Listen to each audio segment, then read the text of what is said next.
भारत की मिट्टी में बहुत से वीर पैदा हुए। कुछ तलवार उठाकर लड़े, कुछ कलम की ताकत से और कुछ अपने विश्वास से लड़े।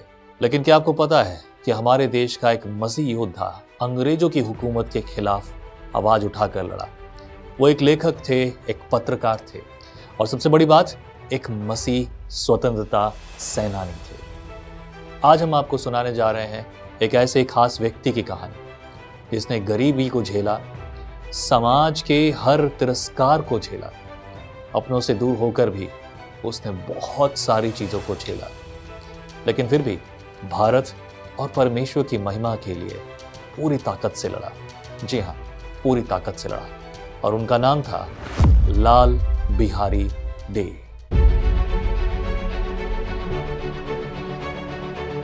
साल था 1824। जगह थी सोनापली गांव, वर्धमान जिला, बंगाल। जी हाँ, ये बंगाल के एक शहर की कहानी है। ये गांव कोई खास गांव नहीं था, यहाँ बस गरीब किसान रहते थे। इन्हीं किसानों में से एक परिवार में जन्मे लाल बिहारी डे। उनका घर मिट्टी का था, छत पर खपरेल थी और जब बारिश होती थी तो घर में पानी टपकता था। अक्सर ज़्यादातर गरीब लोगों के घर ऐसे ही होते हैं।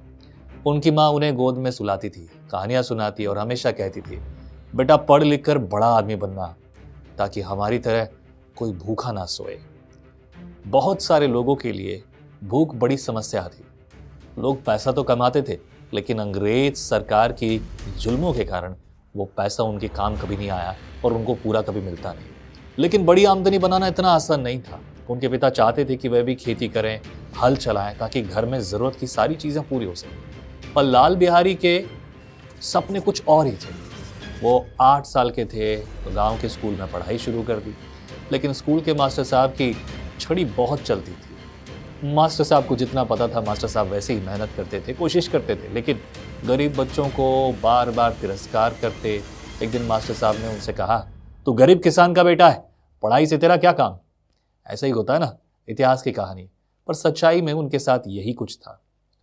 घर जा और खेतों में काम कर। यह बात लाल बिहारी के दिल में तीर की तरह चुभ गई, लेकिन उन्होंने हार नहीं मानी।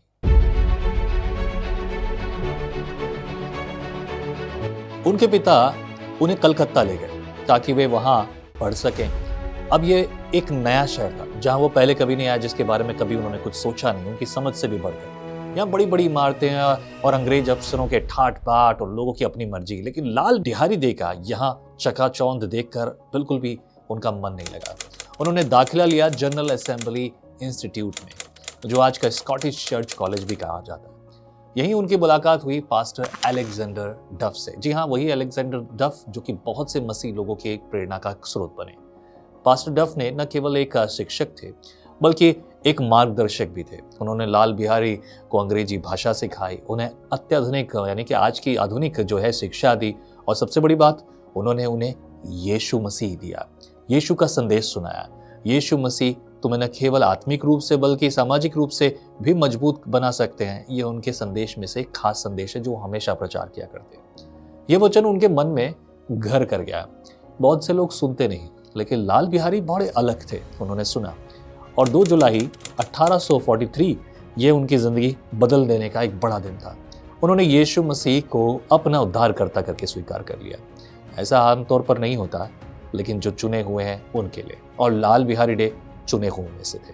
लेकिन जब यह खबर उनके परिवार तक पहुंची तो हंगामा खड़ा हो गया। लोगों ने बहुत सी बातें बनाई। उनके परिवार के लोग भी उनके लिए ना जाने क्या क्या कहने लगे।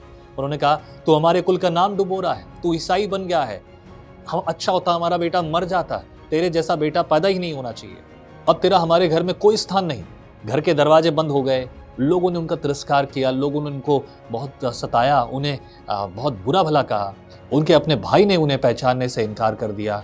माँ ने रोते हुए कहा, बेटा तू चला जा, वरना समाज हमें मार डालेगा। क्या आप सोच सकते हैं, एक 19 साल का लड़का जो आज के दिन तक अपने माँ बाप के साय में पला हो, जिसने अपनी पूरी जिंदगी परिवार के साथ बिताई हो, उसे अचानक अनजान सड़कों पर छोड़ दिया गया। लाल बिहारी डे दुनिया के जैसे नहीं थे। वो अलग तो थे, लेकिन वो परिवार में रहना जानते थे और परिवार के साथ ही रहे बड़े। लेकिन समय बदला, पर उन्होंने अपने आंसू पोंछे और कहा, अगर यीशु ने भी तिरस्कार सहा है तो मैं क्यों ना सहूं। ये वो शिक्षा थी जो उन्होंने पास्टर डफ से सीखी थी। पास्टर डफ के द्वारा उनकी जिंदगी बदल गई। अब लाल बिहारी डे केवल एक मसीह प्रचारक नहीं थे, बल्कि एक क्रांतिकारी पत्रकार भी बन चुके थे। उन दिनों पत्रकारों की बहुत कमी थी जो सच्चे और ईमानदार हो, और ज्यादातर पत्रकारों के मुंह बंद कर दिए जाते। लाल बिहारी डे ने 1855 से 1867 तक की चर्च ऑफ स्कॉटलैंड मिशन के पादरी के रूप में कार्य किया। इसके बाद वे शिक्षण कार्य में लग गए, यानी कि टीचर बन गए। वे बहरामपुर कॉलेज ऑफ हुगली और मोहसिन कॉलेज में अंग्रेजी के प्रोफेसर बने। यूनिवर्सिटी ऑफ कलकत्ता के फेलो भी बने। बंगाल की प्रसिद्ध पत्रिका अरुणोदय के संपादक भी रहे। वैसे पत्रिकाएं ज्यादा छपती नहीं थी, पर जितनी भी थी वो कम थी। इंडियन रिफॉर्मर, फ्राइडे रिवाइव और बंगाल मैगजीन जैसी पत्रिकाओं के संपादक भी रहे। उन्होंने बंगाल मैगजीन निकाली, जिसमें वह अंग्रेजों की क्रूर नीतियों का पर्दाफाश करते। बहुत सारे लोग अंग्रेजों के पक्ष में थे, लेकिन लाल बिहारी डे उनसे अलग थे। उन्होंने इस बात को अच्छे से पढ़ा, सीखा, समझा और लोगों को इस बारे में जागरूक करने के लिए अपनी इस मैगजीन में भरपूर विरोध किया। अंग्रेज केवल भारत को लूट रहे थे और वे उन्हें हमें गुलाम बनाकर रखना चाहते हैं, ऐसे कई सारे लेखों से उन्होंने बार बार लोगों को अवगत कराया। वे किसानों के अधिकार के लिए लड़े, समाज में शिक्षा का प्रसार किया और सबसे बड़ी बात, उन्होंने भारतीय मसीहों को अंग्रेजों के खिलाफ खड़ा किया। जी हाँ, वह अकेले ही बहुत लोगों के लिए प्रेरणा का स्रोत बने और उन्होंने दूसरे मसीह भाइयों को भी भारत की आज़ादी के लिए प्रेरित किया। पर हम में से कितने लोग हैं जो उनके इस बलिदान के बारे में नहीं जानते? क्या आप मेरी बात सुनने के बाद क्या आप सच में लोगों को इस बारे में बताएंगे? कम से कम अपनी कलीसिया में तो बता ही सकते हैं, और यदि नहीं तो उनके बलिदान को व्यर्थ में ना जाने दीजिए, क्योंकि ये हर एक मसीह विश्वासी की जिम्मेदारी है। लोग तो उन्हें भूल गए, पर क्या आप भी इस सुनने के बाद इसे भूल जाएंगे? आइए थोड़ा आगे बढ़ते हैं। लाल बिहारी डे का वैवाहिक जीवन भी संघर्षों से भरा था। उन्होंने बच्चूबाई से विवाह किया। वैसे बच्चूबाई भी एक प्रभु के सेवक की बेटी थी, जो कि बड़े प्रचलित है, जिनके बारे में मैंने पिछले वीडियो में बात की। और उनकी 9 संतानें हुई, उनमें से 3 की तो कम उम्र में ही मृत्यु हो गई। सबसे बड़ी दुख की घटना उनके लिए ये थी कि जब उन्होंने सबसे बड़े बेटे को पढ़ाया लिखाया और उसे इंग्लैंड पढ़ने के लिए भेजा, जो वो चाहते थे कि वो बैरिस्टर बने, उसकी पढ़ाई पर लगभग उस समय में 12,000 रुपए खर्च किए। और अगर आज के हिसाब से बात की जाए तो लगभग 50 लाख रुपए, और इतनी बड़ी रकम उस समय होना बहुत बड़ी बात थी। लेकिन उन्होंने जो कुछ किया बेटे के लिए, वो सब कुछ किया। वो चाहते थे कि वो बैरिस्टर बने, लेकिन बेटा पढ़ने के बाद कैथोलिक चर्च का प्रीस्ट बन गया, और ये बात सुनकर उन्हें बहुत बुरा लगा, क्योंकि वो चाहते थे कि उनका बेटा एक ऐसा लड़का बने, ऐसा व्यक्ति बने जो भारत देश के लिए एक बड़ा भागी बने, भारत देश के लिए काम करे। प्रेरित और सेवक तो और भी थे, वो खुद भी सेवक थे, लेकिन वो अपने बेटे से कुछ और ही उम्मीदें रखते थे।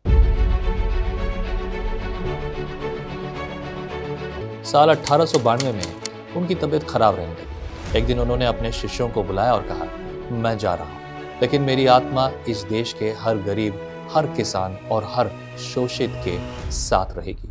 यीशु की शिक्षाओं को मत भूलना, उसका प्रचार करो, सबको उसके बारे में बताओ। और इसी के साथ 68 ईयर्स की उम्र में उन्होंने अपनी आंखें बंद कर ली और वो सदा के लिए सो गए। लेकिन आज भी उनकी किताबें, उनकी रचनाएं, उनके लेख और उनकी बहुत सारी कहानियां जो उन्होंने लोगों को प्रेरित करते हुए सुनाई, वो सारी बातें लोगों को याद हैं। इतिहास के पन्नों में हमारे पास उनकी बहुत ज़्यादा डिटेल तो नहीं है, परंतु जो कुछ है वो बड़ी ही आश्चर्यजनक है और दमदार है। हमें चाहिए कि लाल बिहारी डे की इस कहानी के बारे में औरों को भी बताएं, क्योंकि वो एक सच्चे मसीह थे। वो केवल भारत के लिए नहीं, परंतु दूसरों के लिए भी, जो भारत में बाहर से आए थे, उनके लिए भी एक बड़े सहनशील और नम्र व्यक्ति थे। वो जानते थे कि एक मनुष्य के लिए, एक व्यक्तित्व के लिए उसका स्वभाव और उसका व्यवहार कैसा होना चाहिए। उन्होंने एक सच्चे नागरिकता का व्यवहार किया। क्या हमने अपने समाज के अन्याय के खिलाफ आवाज़ उठाई है? उन्होंने तो उठाई थी। अब आपकी और मेरी भी जिम्मेदारी है। क्या ये सारी बातें चर्च तक सीमित रहे? मैं आपको प्रेरित करना चाहता हूँ इस प्रोग्राम के द्वारा, औरों को बताइए। लाल बिहारी डे वो बंगाल के थे, और जैसे कि बंगाल के ऐसे बहुत सारे लोग हैं जिनके बारे में हमने और बात की और आने वाले दिनों में भी बात करेंगे, जिन्होंने भारत के लिए बड़े बलिदान दिए। इस बलिदान को याद कीजिए और अपने जीवन से परमेश्वर के उस वचन को पूरा कीजिए जो प्रभु ने आपको दिया है। आमीन। प्रभु आपको आशीष करे। मैं हूं पास्टर आकाशदीप शर्मा। एक ऑनलाइन पास्टर आपके साथ, आपके पास विजनरी रेडियो एंड टीवी पर। यदि आपको प्रेरणा मिले तो हमें इस प्रोग्राम के लिए सपोर्ट कीजिए। और भी बहुत सारे प्रोग्राम्स होने हैं, तो अपने हाथ को बढ़ाकर आप हमें ऑफरिंग भेज सकते हैं ताकि हम अच्छे से अच्छे और बेहतरीन प्रोग्राम तैयार कर सकें। प्रभु आपको आशीष करे। इंतज़ार कीजिए हर सप्ताह एक नई स्टोरी, एक ऐसे भारतीय स्वतंत्रता सेनानी की जिन्होंने भारत के लिए अपनी जान दे दी। प्रभु आपको आशीष करे। जय मसीह की। एटीएम में बैलेंस चेक करते हो, पर आत्मिक बैलेंस कब चेक करोगे? बैंक अकाउंट तो भर जाएगा, आत्मा खाली रही तो फिर उसका क्या फायदा? मत्ती की पुस्तक उसका 6 अध्याय 20 पद में लिखा है, स्वर्ग में धन इकट्ठा करो जहां पर न काई लगेगी, बर्बाद नहीं होगा।